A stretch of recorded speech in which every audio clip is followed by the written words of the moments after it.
Sí, yo creo que van a estar entrando poco a poco, ¿no? Todos nuestros miembros, ¿no? Voy a poner de todas maneras que cuando entren se cierren ¿cómo se llama? Los micrófonos. Entonces, pues Ayala, pues te agradecemos mucho, mucho, mucho que estés aquí, igual Rafa, ¿no? Que estén aquí participando con nosotros. El tema es muy interesante y todo creo que inició con con el emblema, ¿no? Que estuvimos formando. Y entonces, bueno, la conversación de ahora va a ser de Cruz Ansata y el emblema de la Sociedad Teosófica. Entonces, la idea es llevar una serie de conversación todos los sábados para hablar cada uno de qué significa cada uno de los elementos que conforman el emblema de la Sociedad Teosófica. Entonces, pues si les parece bien, voy a compartir aquí el de Vida Culta para iniciar. Y si quieren decirlo después de mí, conjuntamente, las siguientes palabras. Oh vida oculta que vibras en cada átomo. Oh vida oculta que vibras en cada átomo. Oh luz oculta que brillas en cada criatura. Oh luz oculta que brillas en cada criatura. Oh amor oculto que todo lo abarcas en la unidad. Oh amor oculto que todo lo abarcas en la unidad. Que cada ser que se sienta uno contigo. Que cada ser que se sienta uno contigo. Sepa que por lo tanto es también uno con todos los demás. Sepa que por lo tanto es también uno con todos los demás. Así sea. Así sea. Bueno. Entonces, muchas gracias. Pues ya el micrófono te lo dejo, Tere. Adelante. Ay, muchas gracias. Gracias. Voy a compartir en la pantalla. Ah, ok.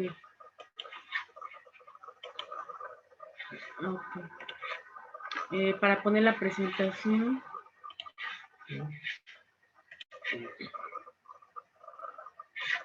Bien. Bueno,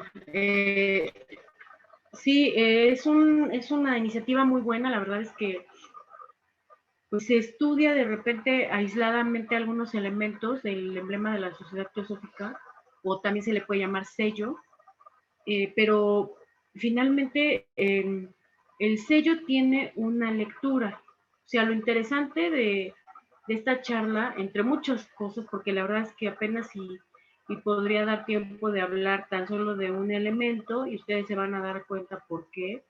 Sí definitivamente es un estudio profundo. Ya cuando nosotros vamos detallando cada símbolo, cada pieza del sello, vamos tomando conciencia que fue un sello agrupado para que diera un discurso en su totalidad, y que no fue una tarea fácil porque sabemos que los grandes estudiosos siempre comprenden a partir de pocos elementos. Ese dicho que todavía nosotros escuchamos por ahí, ¿no? De al buen entendedor pocas palabras, tiene que ver con esta tradición que inicialmente era oral, ¿sí? Pero que incluso antes del oral, o sea, me estoy yendo a tiempos muy antiguos en donde ni siquiera había una escritura como tal, y que hubo necesidad de poner una escritura precisamente porque, bueno, la civilización, como ustedes lo saben, fue cayendo en la oscuridad. Eso es lo que significa Kali Yuga, ¿no? Yuga, periodo, Kali, oscuro, negro, incluso lo asocian con esta diosa Kali de la muerte, que es una advocación de la degradación, ¿no? Entonces, ¿qué se degrada? Pues precisamente estos digamos, atisbos o esta comunicación que tiene la personalidad con el espíritu, no el espíritu con la personalidad, porque pues de continuo está manifestándose para alumbrarla con estos rayos luminosos, pero la personalidad, curiosamente, durante la Kali Yuga, pareciera no escuchar estos mensajes que provienen de esa, como le llamamos también, tríada superior. Entonces, este sello, pues no fue un sello agrupado de manera arbitraria. Tiene que ver con la manera en como mencionaba hace un rato, ¿no? Los sabios, estos antiguos, que eran los que sabían, que ya vimos por ahí una charla con nuestro hermano Miguel Ángel, estos que guardan esta tradición oculta para la personalidad, pero develada para el espíritu, pues aprendían a través de estos signos que son incluso tienen un cierto poder porque por su propia composición generan cierta energía alrededor de ellos. Entonces, curiosamente, cuando me hacen la invitación de participar para esta charla, me llamó la atención que se comience no hablando del tema en general de lo que es el sello de la Sociedad Teosófica y después revisando elemento por elemento, pero en la lectura del signo, o sea, en la lectura del sello como tal, porque sí tiene una lectura de conjunto y tiene una lectura de arriba para abajo, ¿no? Y entonces, si nosotros vamos viendo el emblema, que ahorita lo vamos a mostrar, porque además quedó precioso ahora que se ha adecuado a pues a las necesidades y además a tratar de identificar con eso a la sección mexicana, ¿no?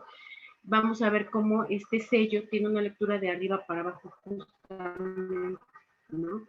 Entonces me tomó por sorpresa que del primer símbolo que le conforma se hablara de esta cruz ansada, ¿no? O cruz de cesta también le llaman, ansata, algunos también le mencionan en algunos textos antiguos, y que es bien importante porque tiene todo una tradición este sello, ¿no? Generalmente se ubica con los egipcios, pero la tradición ya sabemos que viene todavía de más atrás, ¿no? Ya sabemos que para nosotros poder seguir estilo conductor tenemos que estudiar a las religiones antiguas, como nos sugiere Blavatsky, y nos lo explica. Además, ella nos dice por qué debemos estudiar estas religiones, principalmente ya dice de Oriente, ¿sí? Y además acompañado de ello, pues necesariamente tenemos que estudiar la lengua, ¿no? Entonces, ¿cómo más o menos yo estructuré esta pequeña charla? Porque sí nos lleva bastante tiempo poder estudiarlo más profundamente y aquí les voy a explicar por qué. Pues primero, de manera general, ¿no? Hablar un poquito acerca de esto que ya comentamos, de que tiene una lectura el sello de la Sociedad Teosófica. Si ustedes pudieran ver después, ya no me dio tiempo de colocarlo acá, pero el sello que originalmente se utilizó cuando la fundación de la Sociedad Teosófica, van a ver que el remate de este emblema es una corona, ¿no? Y los que están familiarizados con el tema de la Kabbalah, por ejemplo, van a comprender allí que en un símbolo de tanta fuerza converge no solamente lo visual, sino lo devocional. O sea, hablando también de esta plástica, de la estética de los signos, de los símbolos, es bien importante que entendamos que estos también nos evocan emociones, ¿sí? Entonces, es importante que tengamos en cuenta que convergen todas estas cuestiones de la devoción, por ejemplo, las invocaciones, ¿sí? La manera en que nos percibimos incluso actualmente tiene que ver también con el símbolo, y lo voy a presentar adelantito. Entonces, más o menos lo estructuré así, lo general, poquito a poco vamos acercándonos ya al sello de la Sociedad Teosófica, después la cruz, muy general, porque esto ya lo van a ir viendo quizás cuando se hable de la cruz, de la esvástica, que también es preciosa porque habla de un simbolismo impresionante, y vamos a caer ya en nuestro tema en la cruz lanzada, ¿sí? ¿Qué tiene que ver el siguiente subtema, que es el cubo, ¿no? El cubo y la clasificación septenaria, el panteón hindú, así con esa pronunciación, con esa TH que nos remite a Oriente. Si nosotros siguiéramos la pista del idioma que hablamos, nos vamos a remitir a la lengua a latín, pero también al griego, ¿sí? Y si nosotros estudiáramos latín y griego, nos vamos a dar cuenta que nuestra lengua perdió mucha riqueza tan solo de ahí, de los griegos, para nosotros, ¿no? Perdió riqueza morfológica, sintáctica, en la semántica también, o sea, perdió mucha riqueza, ¿no? Para darles un ejemplo, bueno, en el griego y en el latín todavía sobreviven a lo que se conoce como los casos, que son declinaciones de las palabras, es decir, son alteraciones de las palabras porque no existían los artículos determinados como en nuestra lengua, que son la, los, las, ¿no? Y esto además tiene un origen también y un significado esotérico, que no existieran estos artículos, ¿no? Porque no, en la naturaleza no se menciona como ahora lo hacemos, ¿no? El, la, los, todo se trataba de siempre una manifestación del aquello. Y si nos vamos más para atrás, entonces entramos en materia de la lengua sánscrita, ¿no? Y ahí nos damos cuenta que si en el griego sobreviven 6 casos y en el latín sobreviven 4 o 5 casos, cuando hablamos del sánscrito hablamos de 8 casos y hablamos de singular, plural dual y plural más de 2. ¿Por qué tenían este plural dual, no? Cuando nosotros hablamos, por ejemplo, de los ojos son plural, pero vienen en parejas, vienen en pares. Entonces ellos tenían esta cuestión de hablar del plural dual, los ojos, los brazos, las piernas, toda esta dualidad en la naturaleza que ahora nosotros ni siquiera observamos, de la cual nos damos cuenta, ¿no? Incluso la luna también tenía estas dos características.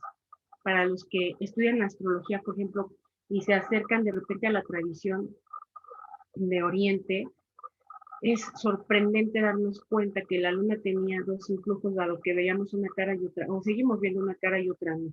O sea, había un influjo benévolo y otro que no lo era del todo, ¿no? La astrología también de los Buharats es totalmente distinta a la que ahora nosotros pudiéramos estudiar. Entonces, por eso aquí nos tenemos que llevar este pensamiento occidental hacia qué me está diciendo Blavatsky, porque esta pequeña estructura está basada en varios elementos, pues, en varios libros, ¿no? Artículos incluso, por decir, el glosario teosófico, hay algunas cuestiones muy interesantes que se abordan, ¿no? Básicamente a mí me gustó mucho cómo lo aborda Blavatsky en un artículo que se publicó en la revista El Loto, la revista El Loto. O sea, es un artículo que ya para nosotros aparece en un libro que se llama Atma Vidya 7, pero que ya sabemos que esta revista que se editaba en vida cuando Blavatsky, esta séptima revista se volvió un libro porque quien lo editó, los hermanos que lo editaron, lo prepararon, lo compilaron, anexaron también para mayor lucidez y claridad de la revisión de la información y del aprendizaje, anexaron artículos que aparecían en otras revistas. Entonces, dentro de esos artículos, que además algunos, muchos fueron escritos para la sección interna y que fueron escritos pocos años antes de la muerte de Blavatsky, o sea, aquí notamos una madurez, además, de Blavatsky, comparado con textos que se escribieron años atrás. Hay mucho que estudiar, la verdad es que hay personas que dicen que los que estudiamos filosofía siempre estamos estudiando lo mismo, pero yo no he encontrado por qué dicen eso, porque se puede ir muy profundo. Ustedes ya leyeron este libro El océano de la teosofía, ahí en la introducción, William Q. George dice que la teosofía es como un océano, precisamente uno puede juguetear en la orilla o uno puede irse profundamente. Y exacto es lo que sucede. Entonces, esta estructura pequeña del tema, esta presentación, intenta invitar a que vayamos mucho más profundo con respecto tan solo del símbolo de esta cruz, ¿no? Y ya después, pues, cómo llega a nosotros la influencia de este símbolo, porque sabemos que la manera en que lo veían los egipcios, pues de ninguna manera tiene ya que ver con nosotros, ¿no? Puede ser que lo usemos como un amuleto, puede ser que lo usemos como un dije, que ya no tiene ni siquiera el significado para nosotros que tenía el amuleto o que tenía ese símbolo para los egipcios, ¿no? Entonces ya entrando en materia, primero, pues sí, contemplar, ¿no?, la estructura de este sello y tratar de intuir un poquito en qué dice el sello, cuál es el discurso del sello. ¿Hay un discurso? Claro que no. ¿Hay una forma de leer ese discurso? Sí. ¿Hay un orden? También.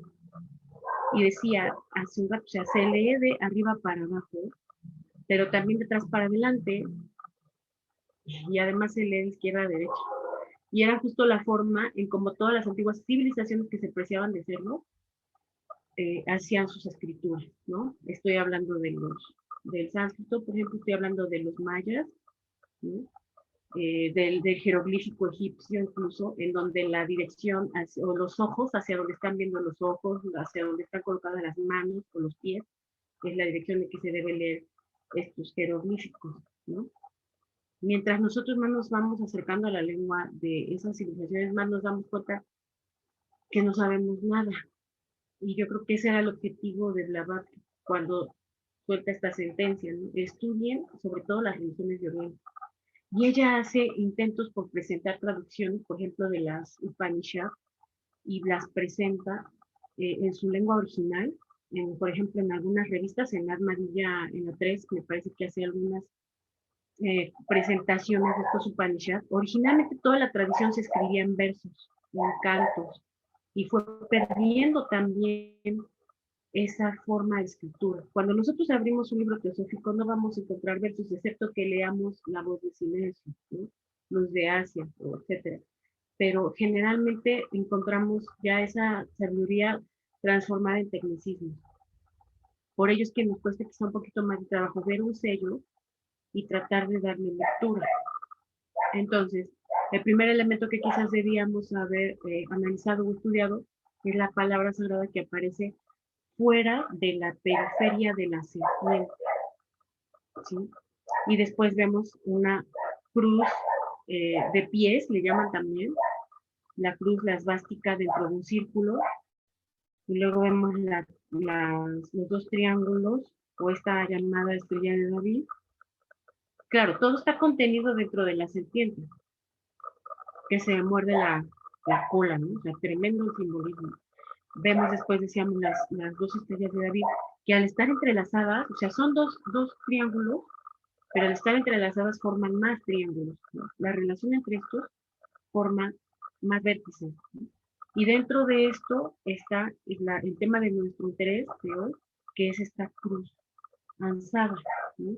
¿Y qué justamente significará? ¿Qué querrá decir? Si nosotros una primera impresión que yo podría entender de este sello, así como lo estamos describiendo ahorita, es que estamos yendo de lo general a lo particular. Entonces el objeto central es justamente esta cruz, ¿sí? Es un proceso también de intuición, por el momento un poco más que de estudio, porque no alcanzaría el tiempo. Cada hermano va a ir presentando ya su propia charla respectivamente. Y nos vamos ya a ir pues a platicar, ¿no? A platicar porque pues sí es un poquito difícil el tema. Y con respecto a la cruz en general, ¿no? Blavatsky dice que es el símbolo más antiguo de la vida, originada en el soplo universal e individualizada en la respiración de los seres. Ese pequeño fragmento, esta pequeña sentencia nos invita a reflexionar, ¿no? Es el símbolo más antiguo de la vida, originada en el soplo universal e individualizada en la respiración de los seres. Representa este movimiento primigenio en una tranquilidad, en una pasividad de estas aguas incluso simbólicas que los egipcios también por ahí en su mitología, ¿no? Hablan de estas aguas primigenias en las cuales reinaba la calma y de repente empezó un movimiento, y ese movimiento es justamente esta cruz, ¿no? Pero ¿qué diferencias pudiera haber entre la esvástica y la cruz alzada, ¿no? Sí las hay. Y la pista está aquí cuando dice, e individualizada en la respiración de los seres. Esa cruz macrocósmica se individualiza en cada encarnación de cada criatura de la naturaleza. Eso es sorprendente. ¿Cómo poder hacer que vayamos más allá del intelecto para comprender lo que me está queriendo decir en claves un símbolo, ¿no? La cruz fue pues símbolo de espíritu o del soplo y figuras de sus 4 puntos. Aquí dice puntos cardinales, pero por ejemplo para los antiguos mexicanos en la zona, en este continente al menos, sabemos que eran vistos como rumbos, no como un punto a la distancia, un punto cardinal ahí perdido en la distancia. Era todo un rumbo, ¿sí? Entonces, eran precisamente esta cruz la que representaba a estos 4 rumbos y como tal emblema de la vida y de la muerte, dice aquí. Sinasa, la Tau, o sea, así como la conocemos como la T, que por sí mismo es un símbolo andrógino, se convierte en cruz alzada cuando le es sobrepuesta el asa. Sí, justo los egipcios son quienes hacen ese ejercicio estético de colocarle un asa a la cruz. Y por eso es que pues, se ha colocado esta imagen, ¿no? Ustedes saben que los estados post-mortem que más estudiamos provienen, sí son tradición de Oriente, pero básicamente estudiamos la visión de los egipcios, ¿sí? Que aunque ellos tenían un culto que sí antropomorfizaban, lo hacían de manera híbrida, ¿no? Entonces por eso vemos a los personajes con cabezas de animales, ¿no? Y dependiendo de la cabeza del animal, se trataba también, entre otras cosas, de la subraza a la que se referían, ¿sí? Y se trataba de advocaciones que habían dejado cierta herencia a las nuevas subrazas. Entonces, esto nos da otra pauta. El signo, el sello que nosotros ahorita estamos estudiando, que es el emblema de la sociedad teosófica, también representa una subraza. Es decir, que cada vez que aquello se manifieste, que hace una raza raíz, esa va a tener su sello característico y cada vez que se exprese en una subraza, también cada subraza va a tener su sello propio, ¿sí? Entonces, si nosotros vemos aquí en estas figuras, vemos por ejemplo a Anubis en este juicio alegórico, pesando el corazón contra una pluma, ¿no? Los que ya tienen más familiaridad con el estudio de los estados post-mortem pueden identificar más elementos, pero vemos que este personaje, cabeza de chacal, en la mano izquierda, tiene precisamente esa cruz alzada. ¿Por qué cuando el difunto está puesto ahí en el juicio, el difunto no tiene esta cruz? ¿Sí? La tienen solamente aquellos personajes, aquellos hombres o mujeres y algunos híbridos, otros no, pero la diferencia entre uno y otro es que unos portan esta cruz y otros no.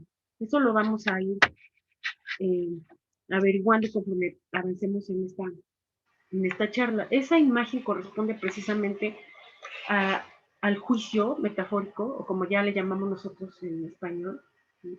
A este juicio donde la personalidad es llevada ante este tribunal. Vemos aquí arriba de la imagen, ¿sí? Vemos que algunos igualmente portan estas cruces y otros no. Algunos son faraones por la manera en cómo están envueltos, ¿sí? Algunos tienen que ver con el culto a Isis, a Osiris, pero no solamente en sus personificaciones, sino en el aspecto macrocósmico. Estudiar la iconografía egipcia, pues evidentemente que no es nada sencillo, ¿sí? Pero a través nosotros de estudiar a Blavatsky y artículos muy buenos que deja, como es el caso en este artículo que se llama La psicología del antiguo Egipto, es un texto que a mí me llama mucho la atención cómo lo escribe, porque habla de la clasificación septenaria, pero lo conjunta con los estados post-mortem. Entonces ella explica cómo es que esta septuplicidad, ¿sí? En el caso del humano, se va disgregando en estos estados, o en este bardo, como más propiamente se le conoce, en este bardo se va disgregando esta septuplicidad, y esa imagen justo nos habla de ello. Nos habla de varios elementos. El hombre o el difunto sufre otras transformaciones una vez que muere, es decir, que está disgregándose, se está descomponiendo, no solamente en un proceso físico, que el cuerpo se descompone, se hace putrefacto, sino también en componentes intangibles que no vemos, pero que sabemos que están ahí, como son nuestros pensamientos y nuestras emociones, todos esos componentes, esos elementos también se van disgregando y se van quedando en ciertos estados, en ciertas partes de este bardo. Entonces ella en este artículo, para que nosotros podamos comprender esa cruz, es necesario estudiar también los estados post-mortem. Eso es una revelación, ¿no? Porque entonces vamos a romper este paradigma viejito de que, pues es una cruz y me cuida, ¿no? Sí, pero ¿por qué? Porque representa al hombre, pero ¿a cuál hombre representa? ¿Al hombre macrocósmico?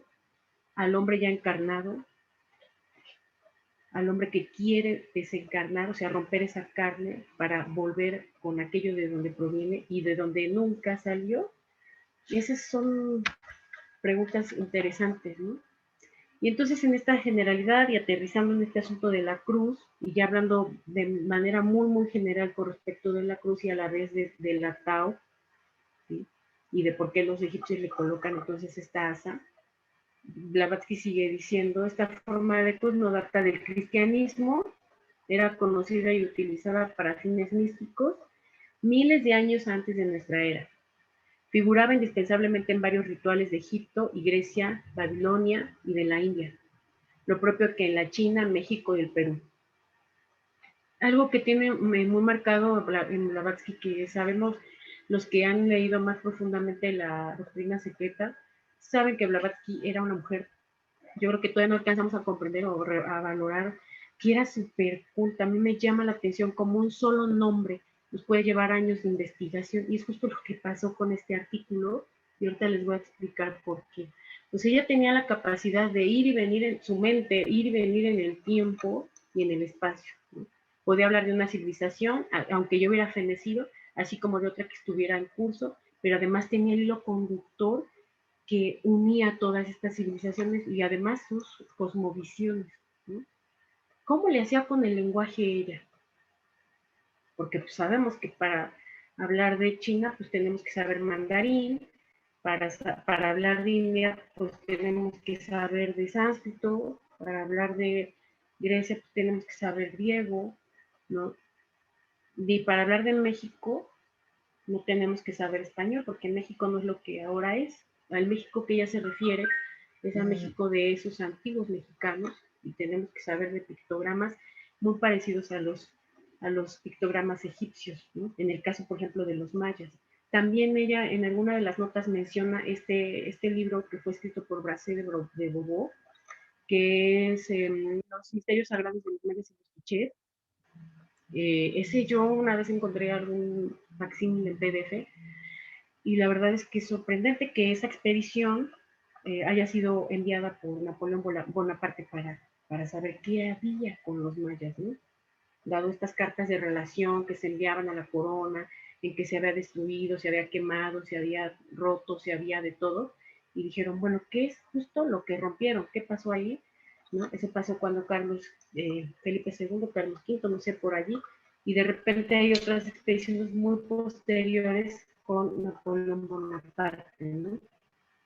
Donde él manda a gente talentosa además, porque si ustedes ven o consultan este texto, se van a dar cuenta que hay réplicas de las estelas mayas bien interesantes. No cualquiera puede dibujar esas estelas, ¿no? Entonces mandaban expediciones con gente que tenía talento para dibujar y hacer levantamientos de estas piezas.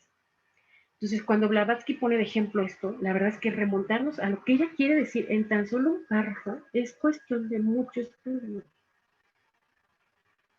Sí, y todavía sigue diciendo, es un símbolo cósmico lo mismo que fisiológico, ¿no? Y ahí lo dejé porque todavía ahí se puede interpretar a esta cuestión de lo fálico y etcétera, cuando solamente se habla de la biología, ¿no? Cuando se refiere a lo fisiológico, que existía en todas las naciones paganas, ¿sí? Lo atestigua Tertuliano, que pues sabíamos que en ese pensamiento, bueno, él y Orígenes fueron los únicos que no fueron canonizados, ¿no? Pues por alguna razón fue que no fueron canonizados. Sabemos que todavía eran de estos filateístas, ¿no? Filaleteios, que aprendían y enseñaban teosofía, mucho antes de que la Iglesia Católica fuera lo que ahora conocemos, ¿no? ¿En qué se diferencia la Minerva ateniense del cuerpo de una cruz? Aquí empieza a dar pistas, ¿no? ¿En qué se diferencia la Minerva ateniense del cuerpo de una cruz? Pregunta el citado autor. El origen de vuestros dioses deriva de figuras moldeadas en una cruz. Todas aquellas hileras de imágenes de vuestros estandartes son los accesorios de cruces. Aquellas colgaduras de vuestras banderas son los ropajes de cruces. Y el fogoso campeón estaba en los cruces. Sigue hablando de esa manera en que se veía y se estudiaba a la cruz como un símbolo muy antiguo, que no surgió tampoco en este drama de Jesús en Nazaret, ¿no? Hay analogías, por ejemplo, con Krishna, que fue atado e inmolado en un tronco de un árbol, ¿no? Atravesado por una flecha, lo cual es tremendamente simbólico, ¿no? Así hasta nuestros días podemos entrar a las iglesias y ver que del lado derecho tienen una puerta simulando la llaga del costado de Cristo, que es esta puerta porciúncula, ¿no? Porciúncula significa la porcioncita, porque, bueno, es una puerta que remite a la arquitectura franciscana, porque a Francisco de Asís, como era un monje que era muy pobre, no era una orden secularizada al inicio, o sea, alineada al clero, al papado de su tiempo, y entonces él tomó un pedacito por ahí, una ermita solitaria, y era su iglesita en una porcioncita, ¿no? Entonces esa iconografía y ese mensaje franciscano se heredó y se representó en esta puerta porciúncula, que es esta porcioncita pues, franciscana puesta en la herida, representada en esta puerta de acceso del lado derecho, que muchas iglesias tienen y que solamente abren una vez al año, ¿no? No recuerdo el día en que estas iglesias abren esta puerta, pero ese es una leyenda que nosotros al cruzar por esta puerta, esa única día al año que se abre, podemos limpiar nuestros pecados, ¿no? Ya sabemos como estudiosos de filosofía que eso es imposible. Y entonces sigue hablando sobre el Tao, sobre la cruz, y dice, es la más antigua de todas las formas, pero así, sin el asa. El Tao, ¿sí? O T, es la más antigua de todas las formas, y la cruz o Tat es igualmente antigua. Y ella dice en este párrafo, dice, leer o estudiar al Tat, ¿no? Y entonces esto nos remite, porque esta es una palabra de origen sánscrito, ¿sí? Originalmente, porque puede estar escrita con T al final o con D. Y entonces hablamos de estos casos, otra vez la lengua, ¿no? A lo mejor nos da un poquito de resistencia, pero cuando estudiamos filosofía sí debemos ser estudiosos en la extensión de la palabra. Entonces, esta D nos hace la referencia a uno de los 8 casos del sánscrito, que es el ablativo, sin H, ¿no? Y que tiene que ver con, hay muchos tipos de ablativo, algunos son de movimiento, otros son de procedencia, otros, o sea, estudiar sánscrito es tremendo porque yo menos, uno se da cuenta que no sabe uno ni español, ¿no? Entonces, ¿cómo? Me está diciendo que esa pequeña palabrita, su significado es aquello, pero el hecho de que tenga esa terminación implica que es aquello de donde yo vengo, aquello que soy, de donde vengo y a dónde he de regresar. Tan solo esa palabra, esas 3 letras me dicen eso.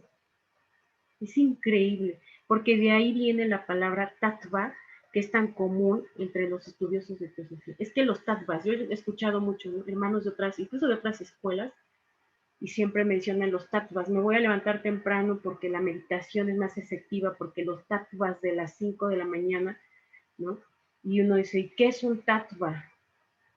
Tattva está compuesto por 2 palabras, tat, que es esta que vemos aquí, y tva, T-B-A. Por eso es que tiene doble T intermedia, esta palabra tattva. Va es tú, significa tú, va. Y tat, ya dijimos que es aquello de donde vengo y a donde he de volver, ¿sí? Entonces significa tú eres eso. Cuando aprendemos a través del significado de la lengua, nuestra comprensión toma otro nivel, totalmente. Así debiera ser, ¿no? con una pequeña palabra. Entonces, ¿qué de riqueza perdemos? ¿Sí? ¿Y qué de riqueza podríamos tener si nosotros nos acercamos más a las lenguas antiguas, sea de nuestro territorio o sea de otro territorio? ¿Sí? Es igualmente antigua, dice esta cruz o tat, ¿sí? La cruz ansata, o sea, la cruz con asa, se halla en las manos de casi todos los dioses, incluyendo a Baal y a la Astarte fenicia. Horus aparece algunas veces con la cruz larga latina, la cruz pastoral griega es egipcia, y fue calificada por los padres de la iglesia de invención del diablo antes de Cristo, ¿no? Lo mismo pasó aquí en los códices que vemos que están súper interpolados, expurgados, que dicen leyendas, esto es cosa del diablo, aquí los naturales se mataban a unos a otros, se comían, ¿no? Eso nada más es entrar a la página de la FAMSI y ver estos facsímiles de los códices que están ahí y ver estas pequeñas leyendas ahí puestas sobre los códices, ¿no? Bueno, pues tenemos aquí ya una representación de esta cruz egipcia, cuyo origen es todavía más antiguo, pero ellos por plástica, por estética, la representaban así. Y tenemos aquí además todavía algunos otros elementos que pues, sí, nos podríamos tardar tiempecito en entenderlos, ¿no? Vemos ahumerios, vemos animales, vemos unos brazos, ¿sí? Tiene que ver también con figuras circulares como el sol, tiene que ver con los cultos, la luminosidad, es la luminosidad que es el resultado del estado post-mortem. Es interesante estudiar los estados post-mortem. ¿Por qué la luminosidad es el resultado de los estados post-mortem? Porque en los estados post-mortem ese ego reencarnante se quita esa personalidad que acaba de dejar, ¿sí? Y comenzó dejando el cuerpo físico, que es una de las cosas más pesadas para el espíritu, ¿no? Los antiguos mexicanos, la traducción que se le da a este bardo es lustración, y es exactamente, es un abrillantamiento, es quitar eso que no pertenece al espíritu. Tiene que ver con estos cultos. Todavía vemos ahí algunos animales, elementos que tienen que ver con culturas más antiguas, como son el mono, ¿no? Y continúa todavía en ese texto diciendo la cruz Ansatotau encerrada en el doble triángulo, que ya veíamos nosotros en el sello de la Sociedad Teosófica, es el símbolo del espíritu que ha descendido en la materia y está crucificado en ella, pero que ha resucitado de la muerte y permanece triunfante en los brazos del victimario ya vencido. Y por esto se llama la cruz de vida. Y es símbolo de la resurrección. En las pinturas egipcias se puede ver que esta cruz se aplicaba sobre los labios de la momia cuando el alma volvía al cuerpo. Eso era parte de la doctrina de los egipcios, ¿no? Que al faraón había que darle ciertos tratamientos al cuerpo desde el cuerpo físico para que en el bardo o en los estados después de la muerte ese faraón pudiera reencontrarse con su parte superior, divinal, espiritual y lograr esta resurrección de la que nos habla aquí, ¿no? Ya sabemos que esta fue una deformación de la tradición y después Blavatsky lo deja muy claro en otros textos, porque tiene que ver con el culto al cuerpo físico y a la personalidad, y nada que sea culto al cuerpo físico y la personalidad puede ser espiritual, ¿no? O sea, ahí también tenemos que aclarar este punto, que lo deja también claro en este libro Ecos de Oriente, lo deja muy claro Hume, porque dice, George, porque dice, de plano, los adeptos fueron suplantados por falsos adeptos y toda la tradición antigua empezó a sufrir deformaciones, ¿no? Y es justo el significado de la palabra superstición. La superstición es una verdad deformada. Entonces, cuando estudiamos teosofía, a lo mejor sería estudiarla en sus fuentes, ¿sí? Estudiarla en sus fuentes y tratar de no hacer interpretaciones personales. Y peor aún, hacer libros confusos, ¿no? Porque a veces el protagonismo intenta que, sabes mucho, ¿por qué no escribes un libro?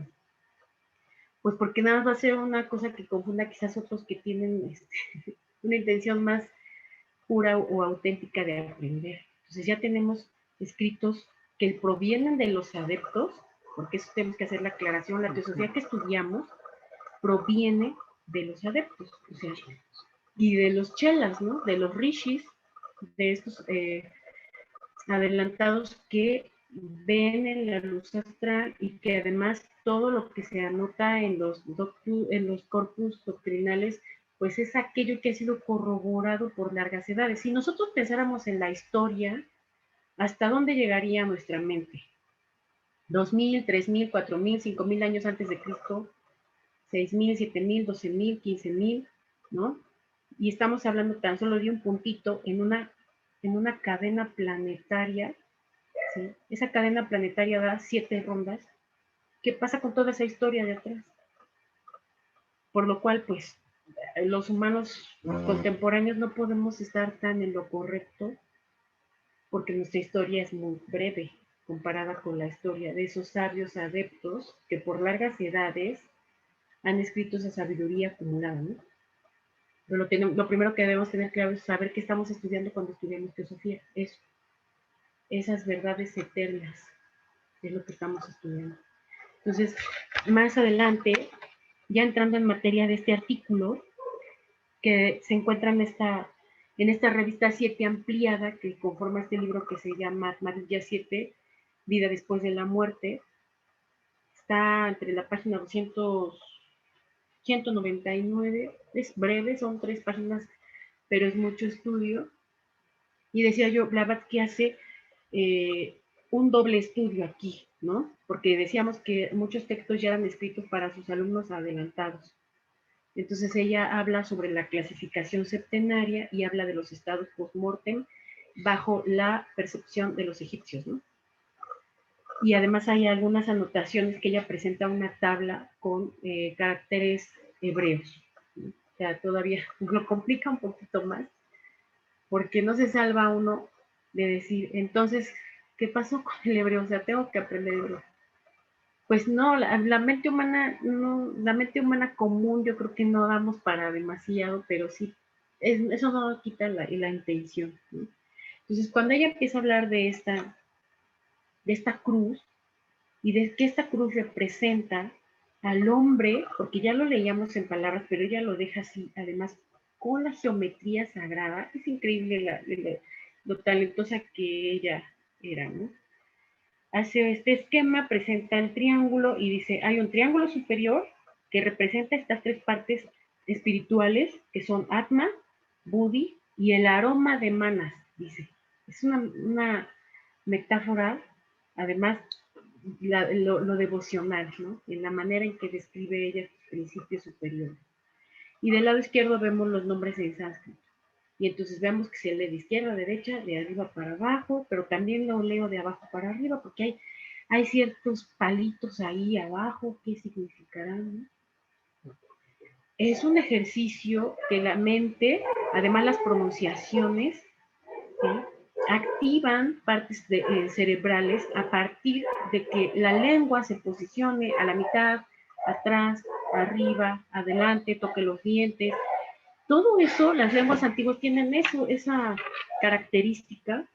Tere, perdón, discúlpame. Sí, sí, sí. Se escucha muy suavecito, no sé si los demás tengan el mismo problema que yo, pero casi no se escucha.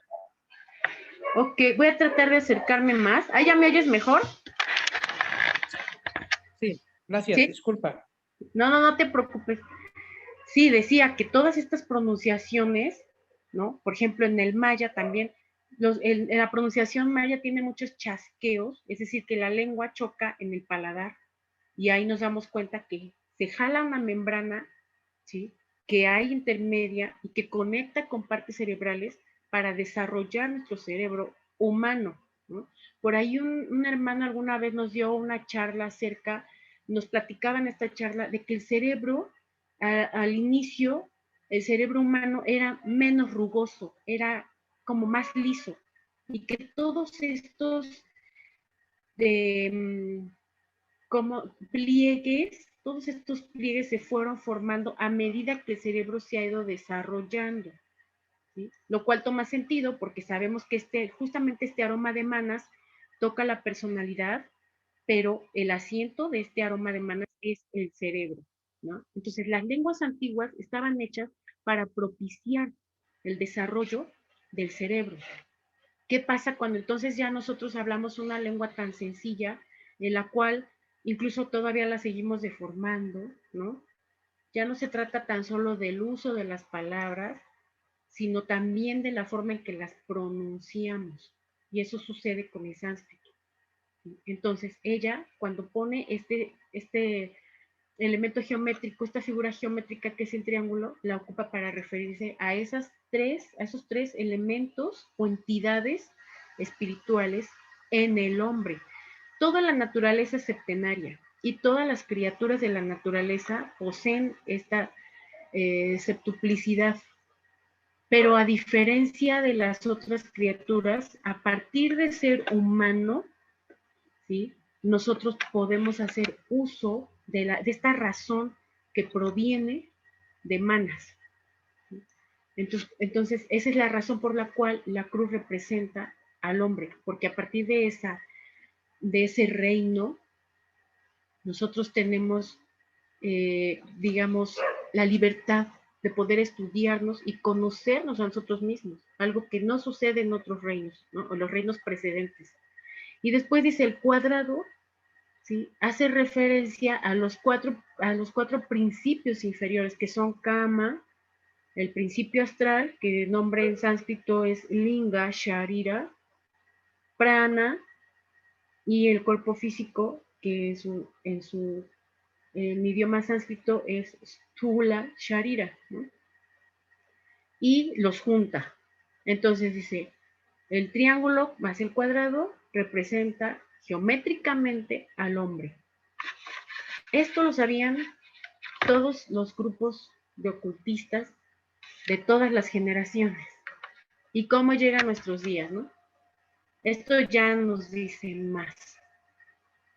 Y cuando nosotros entonces vemos en este artículo, vemos ya este esquema, vemos esa T con ese círculo por arriba del símbolo, nos hace ya más referencia a por qué los egipcios lo representaban así. Y entonces se trata de este círculo o asa que corona la Tau o la T o el Tat, ¿sí? Acordémonos de esta pequeña palabra, ¿sí? Y esta corona es justamente una cabeza humana. Si nosotros recordamos la lectura del sello, cuando platicábamos hace unas diapositivas, comentábamos que originalmente el sello de la Sociedad Teosófica hasta arriba tenía una corona. Esta es una corona humana, o sea, la cabeza es la coronación humana de esta T, de esta manifestación, pero esa corona en el emblema original era la coronación del aquello. Sí, y todavía la señora Blavatsky dice, es el hombre crucificado en el espacio de Platón, que nada más buscamos Platón y nos perdemos, yo creo que de este tema nos perdemos unos buenos años, o el Vitova de los indios.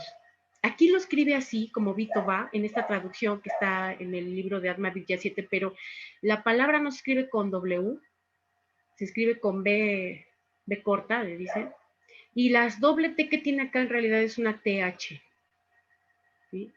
Pero es una palabra que proviene del sánscrito. Y entonces ahí otra vez decimos, ¿de qué habla este Vitova? Porque además dice ella, leer o estudiar el libro de Edvard Moore, que se llama, que lo decíamos más arriba, El Panteón Hindú. Híjole, ¿no? Otra vez, entonces tengo que dejar un poquito para entonces yo saber a qué se refiere y sí busqué esas, por lo menos la portada del libro, porque está interesante a dónde me lleva Blavatsky, ¿no? O sea, tiene una velocidad mental que a veces me parece como este juego del coleador, donde cuando te tocaba la desgracia de ser el más chiquito ibas al final y entonces pues te hacían como querían los grandotes que iban hasta adelante, ¿no? Algo así parecido, porque además ya lleva un ritmo la lectura del artículo y de repente encontrarse con una cuestión de estas, entonces lo lleva a uno a estudiar otras cuestiones más profundas. Siguiendo con el tema de la cruz, ella sigue en esta continuación del texto y dice, la cruz es el cubo desdoblado. Si nosotros juntamos esos cuadritos, los doblamos, es efectivamente un cubo, del cual las 6 caras nos dan el septenario, ya que tenemos 4 en la línea vertical y 3 en la horizontal, siendo la célula del medio común a las dos líneas. El 3, o sea, la línea de 3 cuadrados, es el espíritu, representa el espíritu. Y la línea de 4 representa la materia, representa al hombre vivo y septenario. Entonces vemos que la lectura del sello de la Sociedad Teosófica va de arriba para abajo, para el centro. Pero la regresada de este circuito, porque también podríamos decir que este emblema es un circuito de cómo empieza y debe terminar el recorrido de aquello, ¿sí? El principio del cierre de ese circuito es justamente el centro, esta cruz lanzada, ¿no? Y luego todavía dice ella, el 3 es la línea femenina, y bueno, pues hay varios nombrecitos que tendríamos que estudiar más profundamente, y si se puede sus fuentes, ya habrá apasionados del hebreo, apasionados del griego, apasionados del latín, apasionados del mandarín, apasionados del sánscrito, ¿no? Y menciona Jehová, Eva, de la raza preadámica, Brahma, Bak, que se separa en dos sexos. O sea, ¿a quién se refiere esa línea femenina? No se refiere a personalidades en particular, ¿sí? A Eva o Sofía, que es el Espíritu Santo de los gnósticos, que dio nacimiento a Caín y Abel, pero se refiere en lo macrocósmico, ¿no? Y la línea 4 es una línea masculina, la línea compuesta por estos 4 cuadrados, es una línea masculina que representa, y otra vez nos encontramos al tetragramatón, al tetractis sobre el plano inferior, al hombre celeste o Adán Kadmon, al macho hembra o Jehová, la sabiduría y la inteligencia o Chokmah Binah, al divino hermafrodita sobre nuestro plano cósmico y terrestre. Pero no lo representa aisladamente, significa que esas fuerzas convergen en el humano.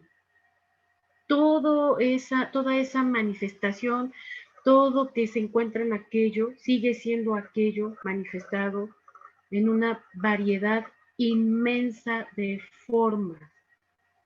Eso es algo que nos hemos olvidado. Somos todos, cuando decimos todos, somos uno, somos aquello en una infinita variedad de manifestaciones, de expresiones, formas humanas, formas animales, formas vegetales, formas minerales, ¿sí? Elementales, virus, bacterias, todos somos uno. Caer en la cuenta de eso hace que nosotros empecemos a recorrer el caminito de regreso. O sea, es como los niños cuando tocan la base y ya vas de regreso porque ya tocaste la base, ¿no? Comprender eso que todos somos uno es el comienzo, o sea, apenas el comienzo de el retorno, de donde además metafóricamente nunca hemos salido, porque sigue siendo aquello en manifestación. Así lo explica el sello en su totalidad, ¿no? Me voy a apurar un poquito porque el tiempo. Entonces vemos estas dos imágenes, porque al irnos a este libro que la señora Blavatsky recomienda leer, vemos que es precisamente de este autor, Edward Moore, que además fue uno de los primeros ingleses que empezó a hacer libros de el sánscrito, de la lengua, de las advocaciones, que más se traducen aquí como dioses. Lo mismo pasa con las advocaciones del México antiguo y de este continente, ¿no? Cuando nosotros pensamos en panteón, aquí en nuestro tiempo y en nuestro espacio, pensamos dónde van a dejar ahí los cuerpos, ¿no? De las personas. Pero ¿qué pasa para los antiguos griegos? Pues cuando decían panteón, porque sí decían panteón, ellos recordaban a esas advocaciones, no a esos dioses, sino a esas advocaciones, manifestaciones, ¿sí? De su propio corpus doctrinal, ¿no? Pero ¿qué pasa cuando hablamos de Panthanatos, que significa sendero? Panthanaha, el sendero, porque decimos Panthanaha, la última partícula, que es una declinación, me indica el artículo determinado, ¿no? Que no existía, pero que lo tenemos que traducir así por necesidad. Cuando se habla de ese Panthanaha, se habla de sendero, camino, ¿no? Entonces, arriba hay unas palabras en sánscrito que dicen Sri o Shri, que de ahí viene la palabra Señor, ¿sí? Y después dice Sarva Deva Madhava, ¿no? O sea, los asuntos de los dioses. Y vemos ahí entonces Hindu panteón, ¿no? Este sendero por el cual ha de volver el hombre que así decida hacerlo. Porque tenemos libre albedrío para muchas cosas, pero a veces no para hacer las cosas para las que hemos sido pensados, ¿no? Si hablamos de que Manas es un elemento espiritual, entonces aquello tiene un pensamiento acerca de nosotros, sí, tiene un futuro potencial de nosotros, sí. ¿Seremos ahora eso que él lanzó como un futuro potencial? No lo sabemos. Pero cuando vemos la figura de la derecha, lo interesante de este libro, que lo pueda conseguir, es que tiene los nombres de estas advocaciones en Devanagari, o sea, en sánscrito, y en español, o bueno, en lo más parecido, en la transliteralización, porque está en inglés el libro, pero lo podemos pronunciar porque es de Devanagari en realidad, no son términos en inglés, ¿sí? Entonces vemos esta advocación de la derecha y vemos que aparece esta advocación con la trompa de elefante, pero arriba aparece el mismo símbolo que tenemos nosotros en nuestro sello de la Sociedad Teosófica y la serpiente aparece por fuera, ¿no? El hermano que le toque hablar sobre la palabra sagrada va a ser un tema apasionante y bellísimo, ¿sí?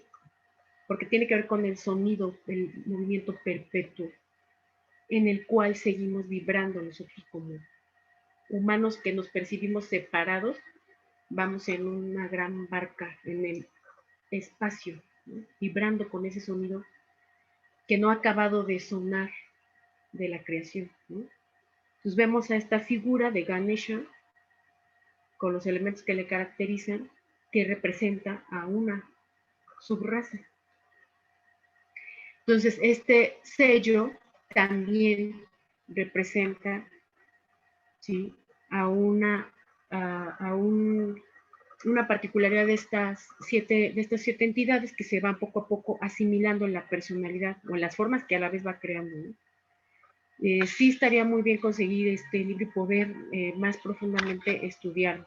En ese libro, la señora Blavatsky pone como comentario este asunto que ya veíamos en la diapositiva de la cruz, de los cuadritos, y hace la referencia de este Vitova, que es una advocación, que ustedes pueden googlearla y la podemos ver como un hombre solamente subido en un tabique con los brazos colocados sobre la cintura, pero él lo interpreta como esta figura de la izquierda, ¿sí? Y esta figura de la izquierda aparece en ese libro originalmente y ella la toma para hablar en 2 artículos que aparecen en los escritos coleccionados, ya saben, estos escritos que se compilaron después que Blavatsky pues, dejó su cuerpo físico, para que fuera más fácil de entender a Blavatsky, ¿no? Ese es el sentido de la compilación de estos collected writings. Entonces, en 2 artículos aparece uno en el tomo 7 y otro en el tomo 14, donde habla justamente del adepto, de aquel hombre que decide hacerse un adepto, ¿sí? Y hace una disertación. Los escritos coleccionados ya sabemos que están en inglés, siempre es mejor estudiarlos así, aunque nos cueste un poquito de trabajo.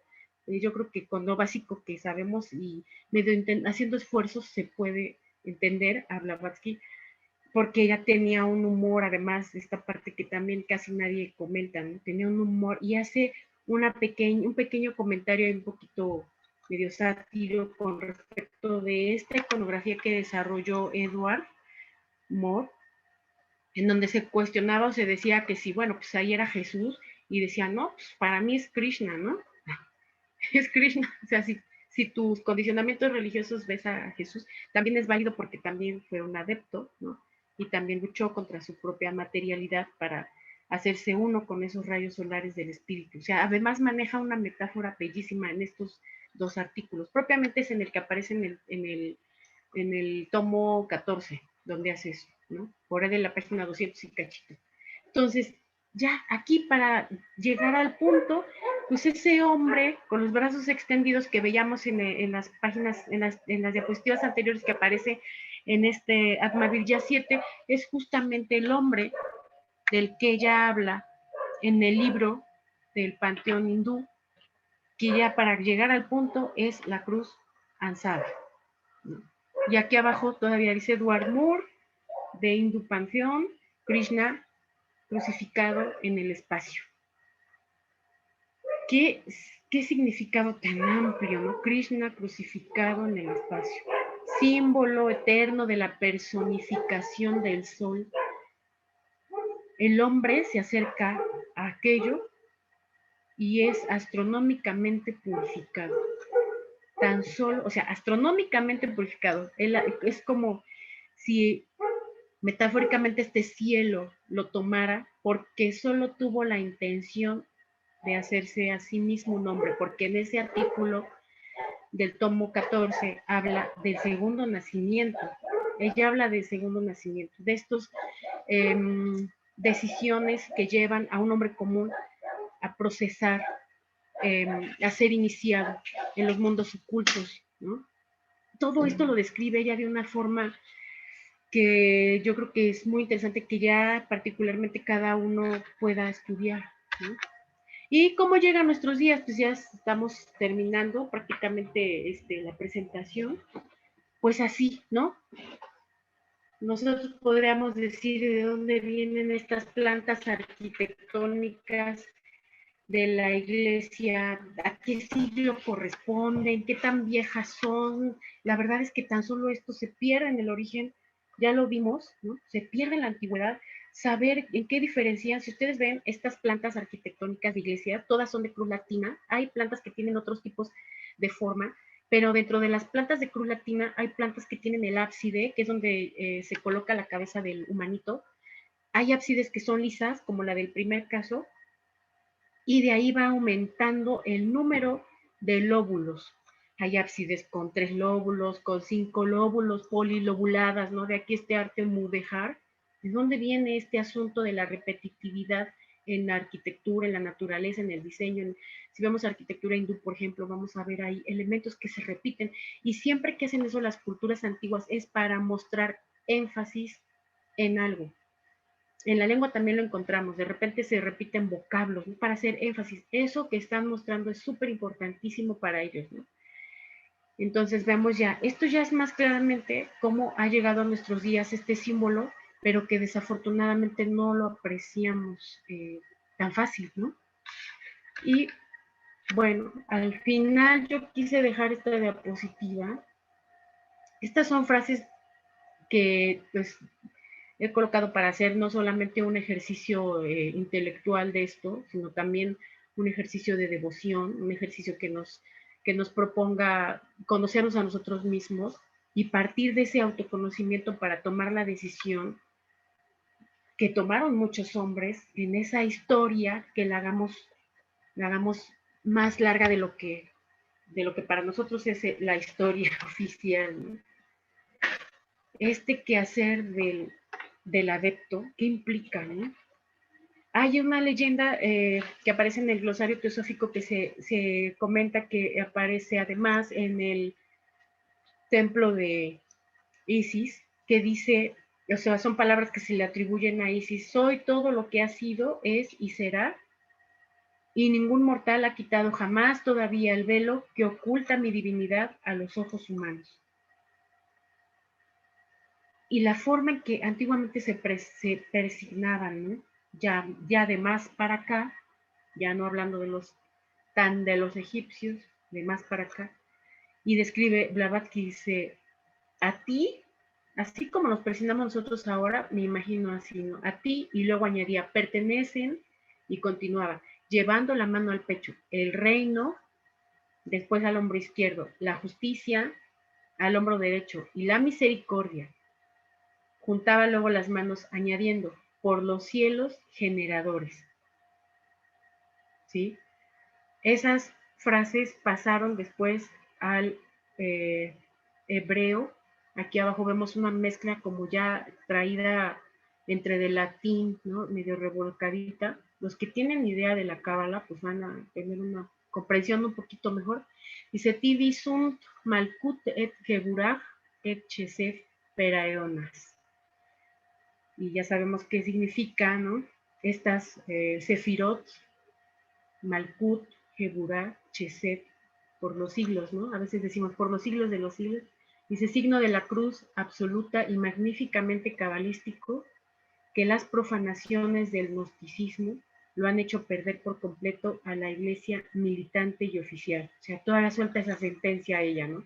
Hemos perdido las claves gracias al abandono de los adeptos verdaderos, ¿no? Y a que hemos caído en deformaciones de la verdad, y entonces ahora no comprendemos las claves.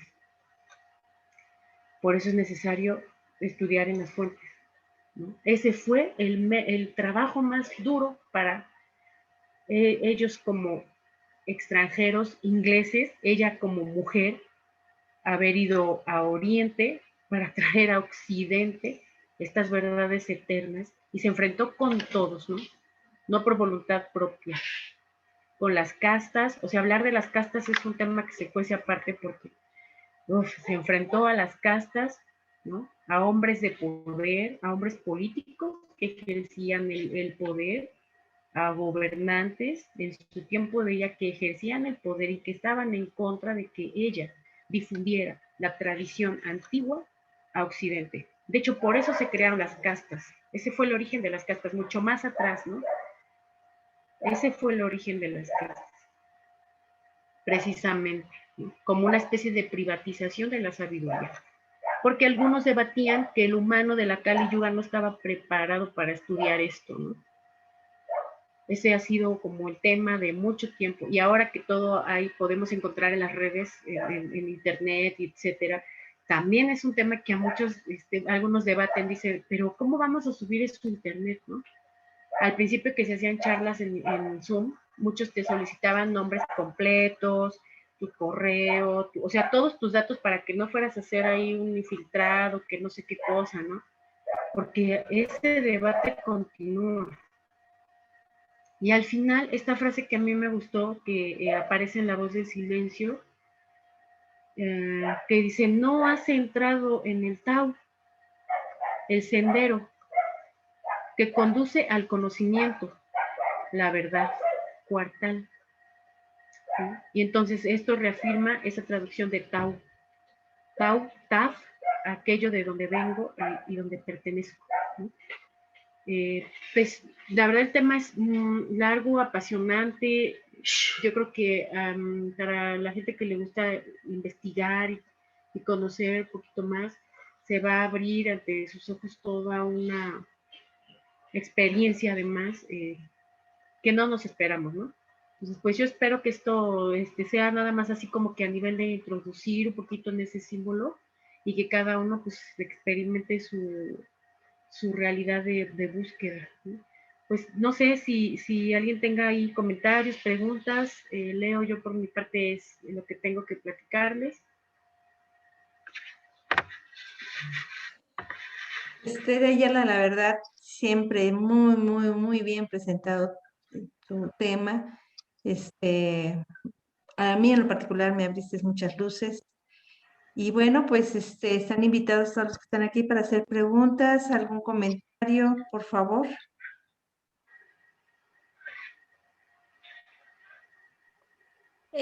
Sí, Tere, referente a lo que estabas diciendo, que en una época del año se abren las puertas de los santuarios aquí aquí en Puebla, en la catedral, es en Semana Santa cuando se abre la puerta principal y se permite a la gente que entre porque es en donde ahí ellos entran para pedir perdón por sus pecados y limpiar en cierta manera su alma, su conciencia. Entonces es en Semana Santa cuando se abre ese umbral Aquí en Puebla es en Semana Santa y es la puerta principal que casi siempre está cerrada, pero ese año se abre, en ese mes de Semana Santa se abre para el que quiera entrar a limpiarse, a purificarse. Gracias. Gracias a ti, Anita. Pues sí, nos refuerza todavía la idea, ¿no? De este culto lunar. Y acordémonos que la Semana Santa no cae siempre como como nos la presentan por la facilidad del trabajo que es jueves, viernes, sábado y domingo.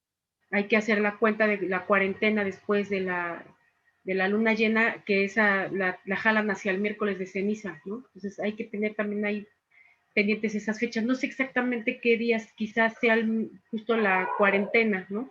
Habría que revisar los calendarios y ver si la hacen coincidir en los templos con ese día que abren la puerta. Gracias, Alma.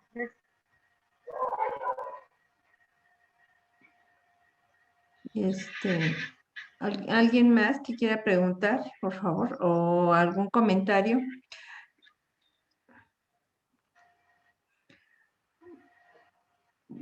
Bueno, a mí sí me gustaría preguntarte, Sí, Tere, bueno, bueno, ahora que se estuvo manejando los símbolos y obviamente el Tao, ya ves que han estado también, ponen el círculo demasiado, como todo redondo, o que es oval, ¿no? También es como que un tema en que si se debe describir, o se debe de más bien de simbolizar como lo manejó los egipcios, ajá, que yo en lo particular dije, bueno, pues hay que irse a los orígenes, ¿no? Que fueron la cuestión de los egipcios, ¿no? Sin embargo, pues ha sido estilizado este símbolo. No sé si está correcto o no poner que sea todo redondo o manejar lo que es eh, pues este oval, ¿no? Que teóricamente es como para que los dioses egipcios lo tomaran, ¿no? Lo que estabas comentando. ¿Cómo, claro. cuál sería lo correcto? No sé cómo veas. Mira, originalmente en el sello, en el emblema de la Sociedad Teosófica, no aparece esta cruz Tau con el remate o con el asa arriba. Pero lo que sí es cierto es que ellos lo ocuparon y dentro de su plástica o su estética la ponían así ovalada como la tenemos en la diapositiva. Y seguramente esto pasó porque era una manera de representar el perfil de la cruz.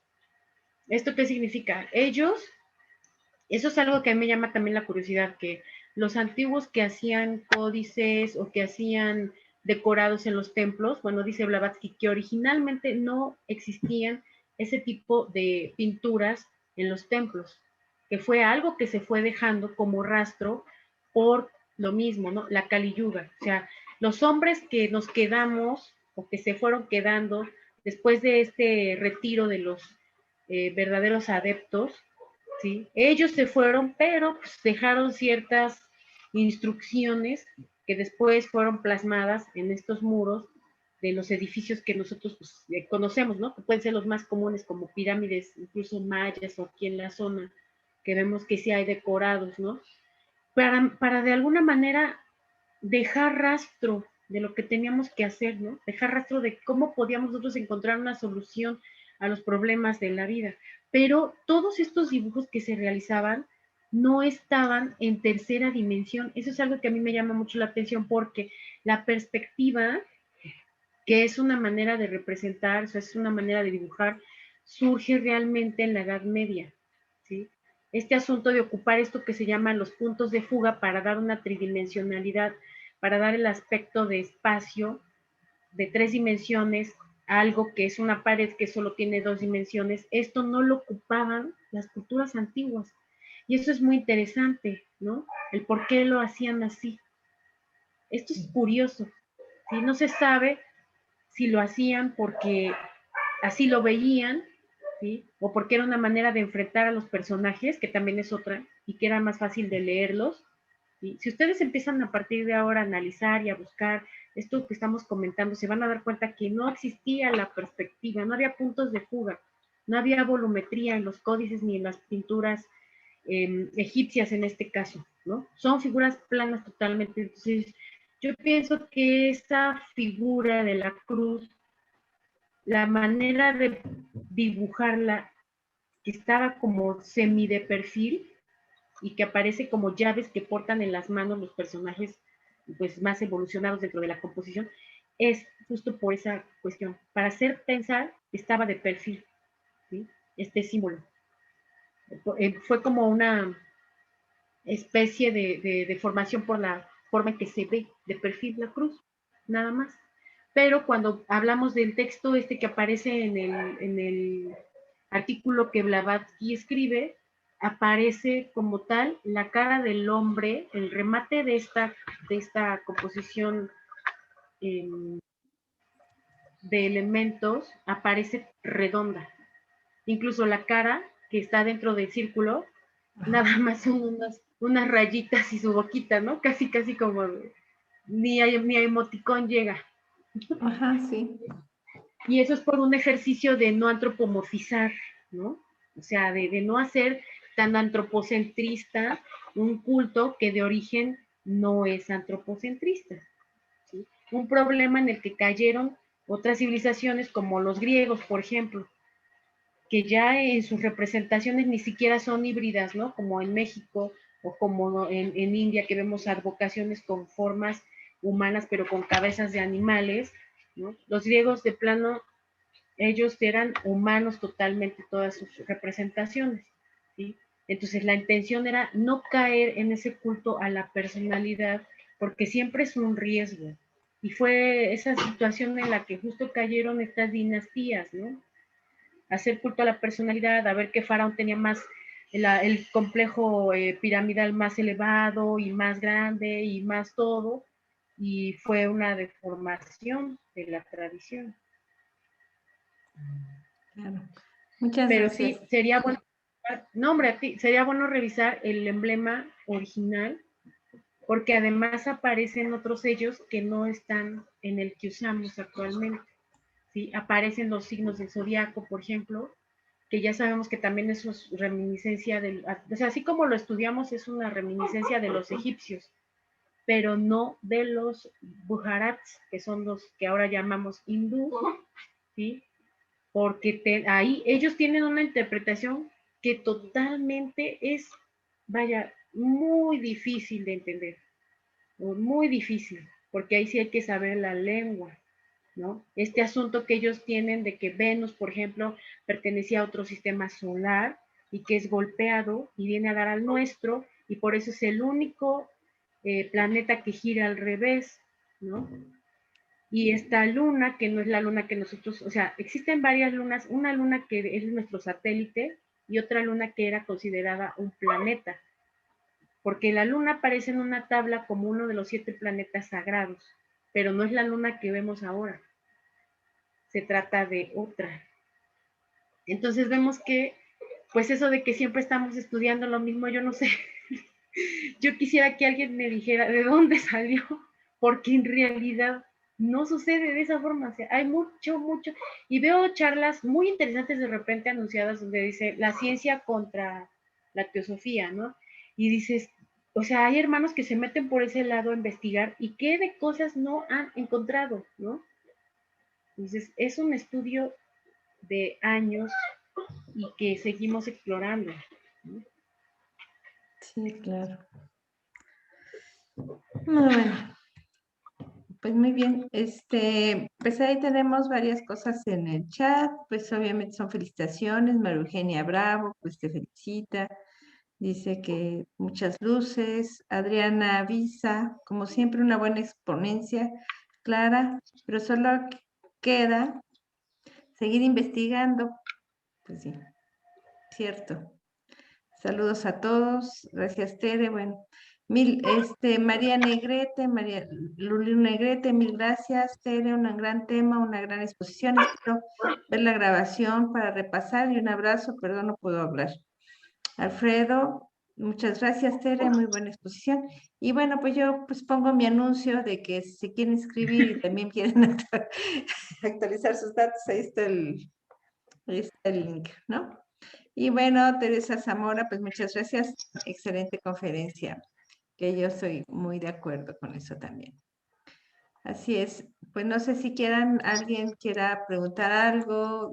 La verdad, yo creo que todavía, como bien dice, nos hace falta más estudiar. Y sí, es muy interesante lo que significa nuestra sociedad. Miguel Burgos levantó la mano. Miguel, adelante, por favor. Sí, gracias. Quería yo comentar acerca de que en alguna ocasión, hablando acerca del planeta Venus y su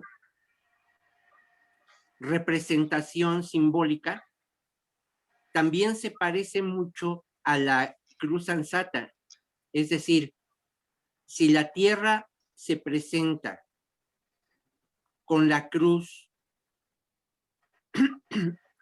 hacia arriba, es decir, es idéntico el símbolo de la Tierra y Venus, solamente que la Tierra tiene la cruz arriba y Venus tiene la cruz abajo.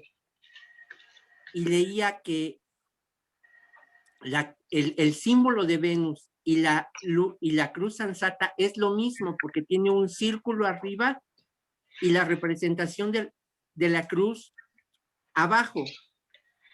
También hablaba, lo comento solamente como motivo tal vez de investigación, en el sentido de que si la cruz significa también el modo de reproducción sexual, entonces Venus está por encima de eso, es decir, ya rebasó esa manera de vivir la reproducción, está en otro nivel y la Tierra está todavía sometida a esa cuestión, a ese modo o a ese nivel evolutivo.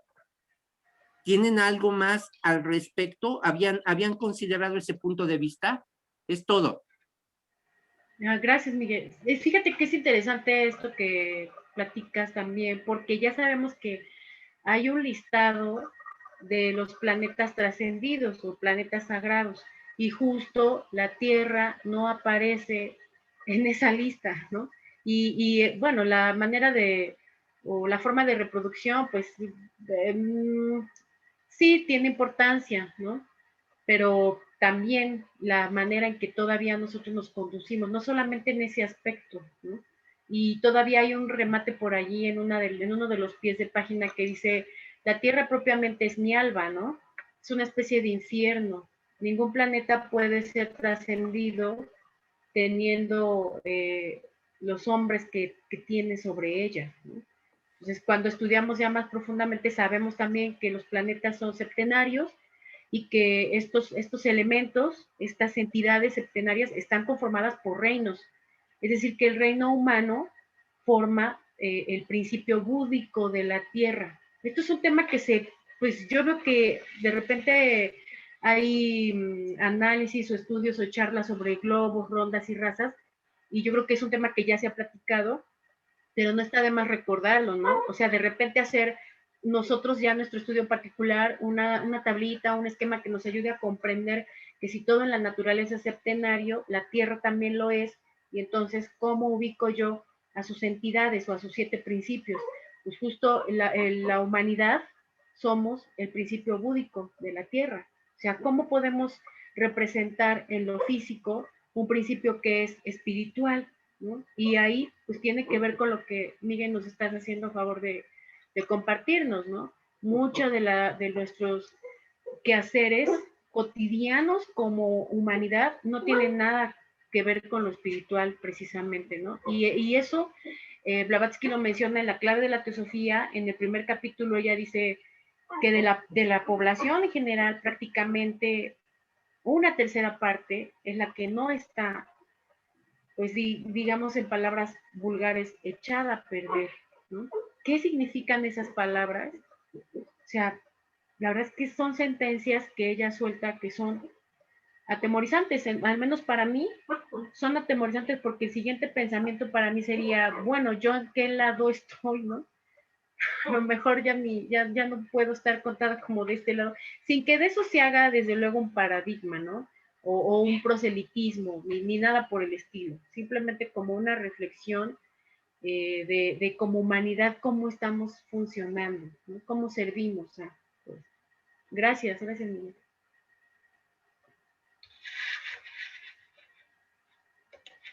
Muy bien, en el chat tenemos también felicitaciones de Nancy Sánchez, de Tuxtla Gutiérrez, de la Logia Tonanzi, excelente conferencia. Conchita, María Concepción, gracias Tere por compartir tu ponencia, muy bien investigada. Así es, Tere. Pues muy bien. Pues no sé si tengan algún otro comentario, quieran decirle. También de Bolivia, José Luis, de Bolivia es pues gracias por asistir, José Luis, de Bolivia. Otra vez Miguel Burgos quiere hacer pregunta. Muy bien el comentario. Miguel, por favor. Sí, ¿me escuchan? Sí, claro. Bien. Estoy viendo aquí en el proemio,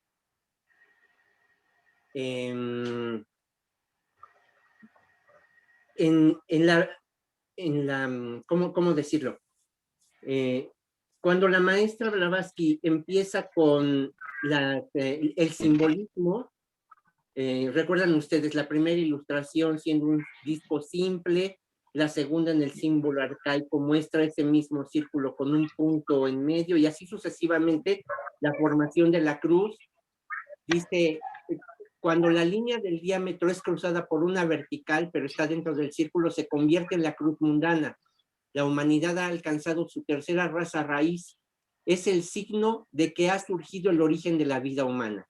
Cuando la circunferencia desaparece y deja solamente la cruz, es un signo de que la caída del hombre en la materia ha sido consumada y la cuarta raza comienza, y así sucesivamente.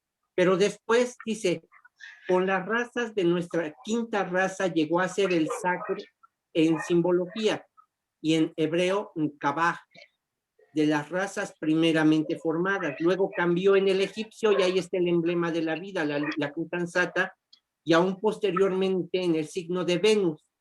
Y luego sigue la explicación con la svástica que ya comentó antes y el símbolo de la Kali Yuga, como inició Teresita. Lo quería yo citar como referencia porque para abordar el tema está muy interesante este simbolismo y está en el proemio. ¿Es cuánto? Gracias, Miguel. Gracias. Pues muy bien, pues muchas gracias. Pues algún otro comentario de nuestro tema, de nuestra cruz ansata. ¿Algún Oye, otro? Tere, perdón, Sí, Salomón, adelante, adelante. Sí. Oye, Tere, ¿cómo es que, bueno, como he escuchado mucho que pues hay varias naciones que están tratando de conquistar a otros planetas y en este caso, Marte? Y yo pues pregunto, ¿cómo es que quieren colonizar Marte este tipo de humanos que estamos llenos de, pues de todo lo malo? Pues ojalá que no se logre, ¿no? Porque la verdad es que no somos ninguna buena semilla. Nada más eso, gracias. Muchas gracias, Salomón. Es que fíjate que son temas bien interesantes porque pareciera que Blavatsky quedó como en el pasado, ¿no? Como en un pasado remoto. También me he escuchado quien dice, es que eso ya está rebasado, ya es caduco. Pero realmente ni siquiera hemos acabado de comprender ni de leer todo lo que dejó escrito. Y tomando palabras de Miguel León Portilla, él dice, si nosotros viéramos a nuestros pueblos originarios, encontraríamos la solución a muchos problemas actuales. Y tiene toda la razón. Yo encontré un comentario sobre la vivisección que aparece en uno de los capítulos de La clave de la teosofía, ¿no? O sea, cosas que son para nosotros tan normales, que ella describe como actos de magia negra, ¿no? Que suena escandaloso, yo siempre digo eso, suena escandaloso, porque es escandaloso, no puede sonar de otra manera. O sea, no puede ser que en busca de la experimentación, en busca de nuevos lugares para vivir, porque ya nos acabamos cometamos tantas atrocidades, ¿no? Pero yo personalmente pienso que pues son expediciones que se quedan allí y que pues difícilmente van a prosperar, ¿no? O sea, así como tiramos basura en el planeta que habitamos ahorita, pues también hay mucha basura espacial, cosas de las que incluso no nos enteramos, ¿no? Y todo es por un crecimiento o una evolución científica. Yo creo que vamos en una dirección que no es, ¿no? Porque en algunos libros de Annie Besant, por ejemplo, se habla de que los antiguos Bujarats, pues no cometían ese tipo de actos de vivisección, de cortar para investigar la naturaleza, ¿no? De experimentación animal. O sea, vemos nosotros que todos los fármacos que se producen provienen de una intensa, inmensa explotación animal, ¿no? Y si nosotros hemos estudiado teosofía, aunque sea muy poquita, sabemos que esos reinos animales son los futuros hombres de la siguiente ronda. Esto que nos acaba de leer Miguel, que nos acaba de hacer favor de leer Miguel Ángel del Proemio, que nos está hablando de razas y subrazas, siempre parece que tenemos un estudio, un culto, una religión antropocentrista, pero no entendemos lo que significa. El culto, la religión o el estudio antropocentrista es aquel que posiciona al hombre en el centro de todo. O sea, el hombre es, así como decimos vulgarmente, ¿no? Es mucha pieza. No hay quien se le parezca, no hay quien se le asemeje al hombre. Pero la realidad es que nosotros no siempre hemos sido hombres. En la línea de evolución, ahora estamos en formas humanas, pero hemos estado en formas animales y hemos, es decir, algo, ¿eh?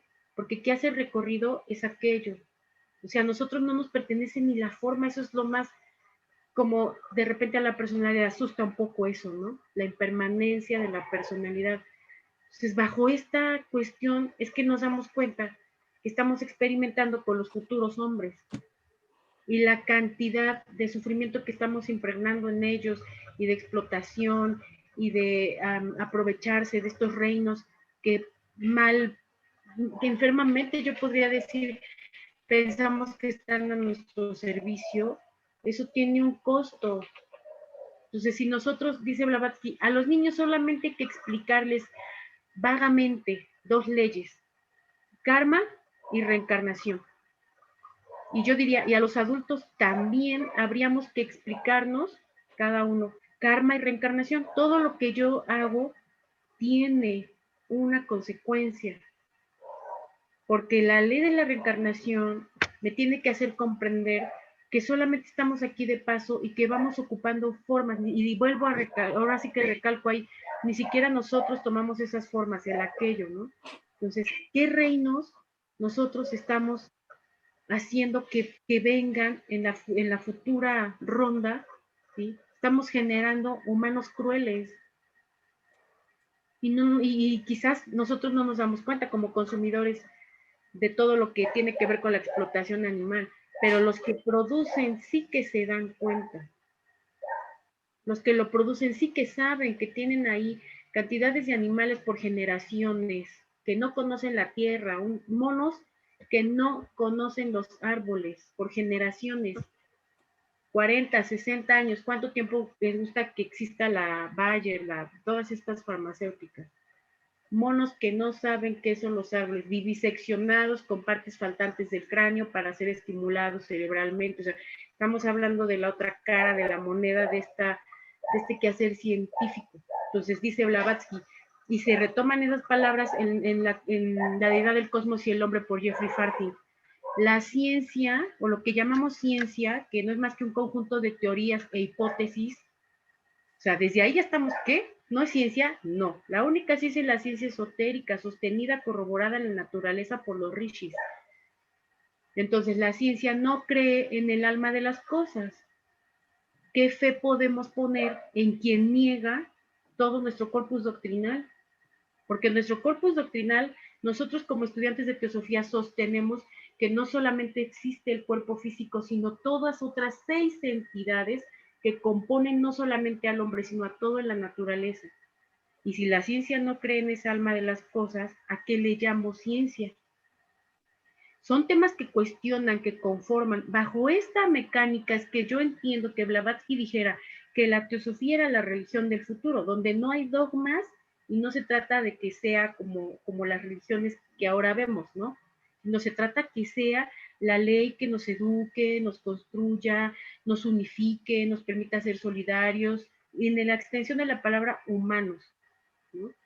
Humano viene de man, la raíz man, que también habla manas, su raíz es una palabra sánscrita que es man, que significa pensar.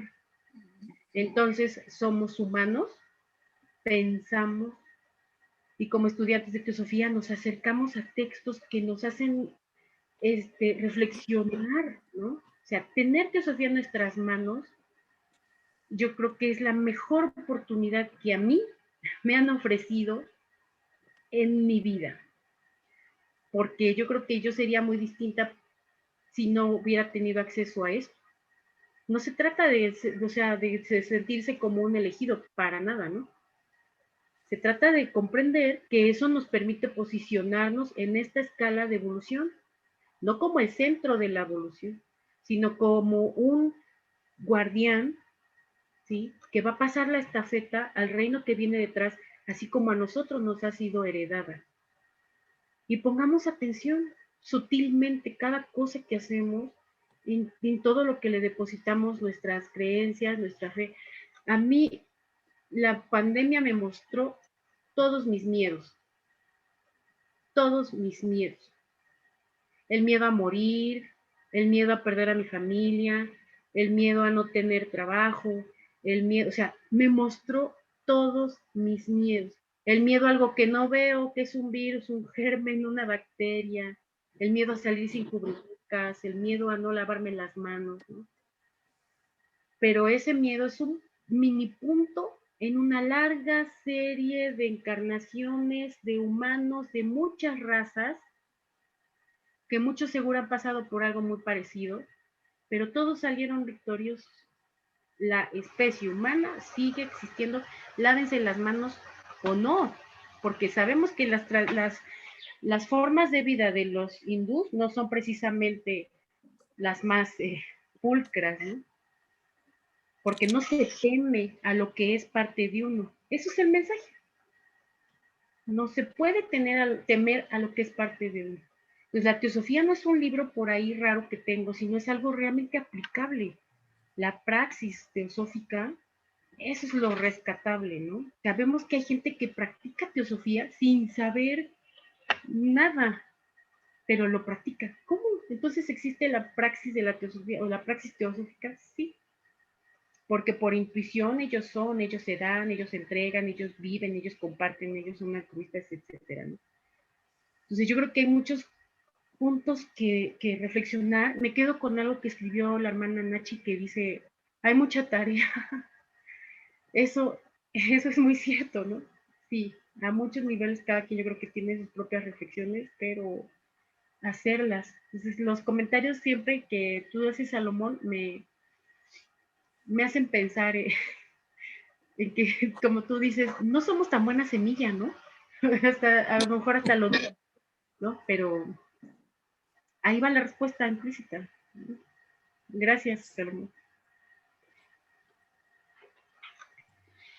Muchas gracias, Tere. Y sí, cierto, yo creo que eso de la pandemia, yo creo que nos abrió muchos miedos, nos hizo reconocer. Así. Gracias, muchas gracias. Gracias. A ti. Bueno, pues Gracias, Tere. ¿Sí puedo hablar? Adelante, por favor, Juan. Bueno, lo que quería yo hacer comentario de que estuvo magnífica, a mí me dejó con, ¿cómo se llama? Con la boca cerrada. cosa rara en mí. Pero bueno, desde cuando me conoces que no me paro de hablar, ¿verdad? Pero ahora sí. Pero no, la cuestión es que sí tenemos mucho trabajo por delante. Bendita reencarnación, porque hay veces que no podemos abarcar tanto. Hay tantas cosas que aprender y tantas cosas, como tú dices, que practicar, porque lo que pasa es que nosotros que aprendemos teosofía, pero a veces no la ponemos en práctica completamente. Y ese es uno de nuestros trabajos, o sea, el estar atentos a lo que realmente pensamos, y a veces reaccionamos ya de algo que aprendimos mal y que estamos poniendo de manifiesto. Pero sí, definitivamente es un trabajo de todos los días, de estar, ¿cómo se llama? Como yo digo, picando piedra para que vayas haciendo mejor tu templo, porque este es un templo que tenemos prestado. O sea, ahorita estamos utilizando este templo. Hay veces que ya nos acercamos al fin, eso es lo que yo creo, porque ya con la edad que tengo, ya siento que me falta menos. y por eso digo, bendita reencarnación. Espero llegar a la teosofía antes para aprenderla. Yo llegué bastante grande, pero sí, estamos todos en la búsqueda, y ojalá y todos pongamos de nuestra parte y nos unamos a este grupo, porque este grupo, aunque no seamos demasiados estudiosos como ustedes, pues aprendemos muchísimo de todo lo que ustedes nos hacen favor de dar. Y a veces hacemos algún esfuerzo, ¿no? Pero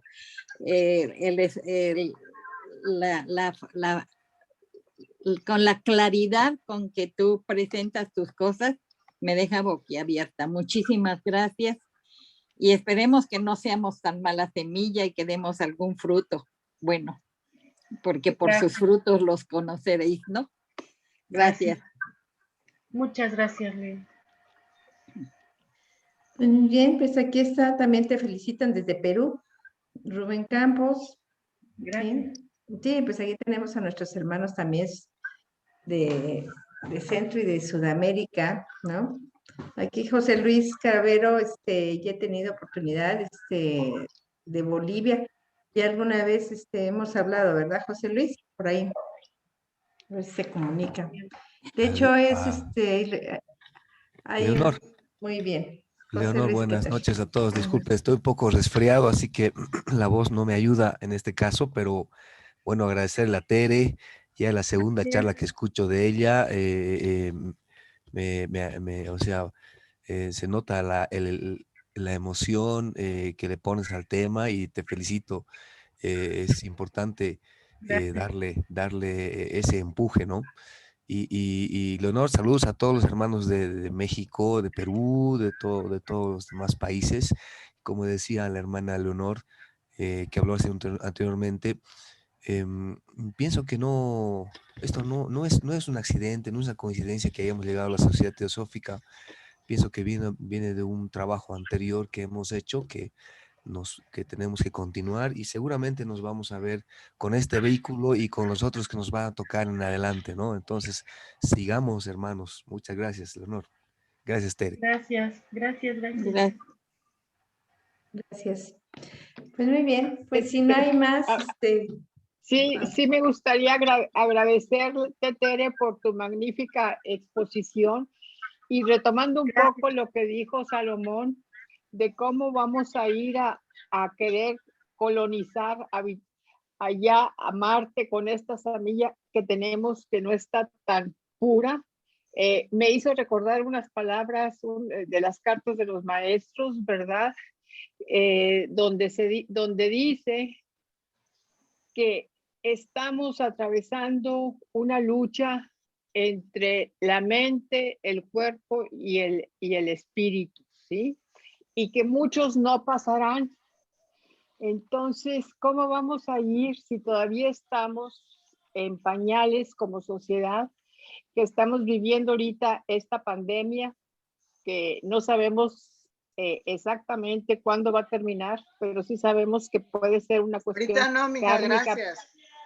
kármica planetaria? Entonces, ¿cómo vamos a ir a Marte? ¿Sí? Digo, son puras cosas del materialismo, de la gente que no pone servicio para el bien de la humanidad y que se gasta millones, porque el boleto para ir a Marte ahorita son 28 millones de dólares, el puro boleto. Entonces yo me pregunto, toda esa gente que tiene como Tesla, que tiene tantísimo dinero, ¿cómo no ponen al servicio de la humanidad terrestre, verdad? Que estamos realmente atravesando pues crisis alimentarias, crisis terribles, ¿verdad? Donde impera totalmente el materialismo, ¿no? Entonces, ¿qué vamos a ir a dejar allá como humanos cuando ni siquiera hemos pensado en regenerarnos, en volver a ver nuestro propio planeta, si al contrario lo estamos destruyendo, ¿sí? El planeta está realmente en unas condiciones de destrucción masiva de todo lo que hemos hecho como seres humanos, porque se dice que el humano terrestre es el mayor depredador. Entonces, ¿cómo pensamos? ¿Cómo pensamos ir a dejar nuestra huella a otros planetas? Gracias, Tere, por tu magnífica exposición, como siempre, con muchísima sabiduría, con muchísima investigación, con muchísimo conocimiento en diferentes temas. Muchísimas gracias, Tere. Muchas gracias, Lucy. Gracias. Un abrazo. Bueno, muy bien. Pues si les parece, entonces cerramos la exposición. Entonces, pues pongo ya la última invocación, si gustan. Yo les quiero hacer un comentario. Ok. Acerca de lo que dice Luz, y sí estoy de acuerdo, pero no creo que las altas jerarquías lo permitieran. Por ejemplo, habitar otro planeta.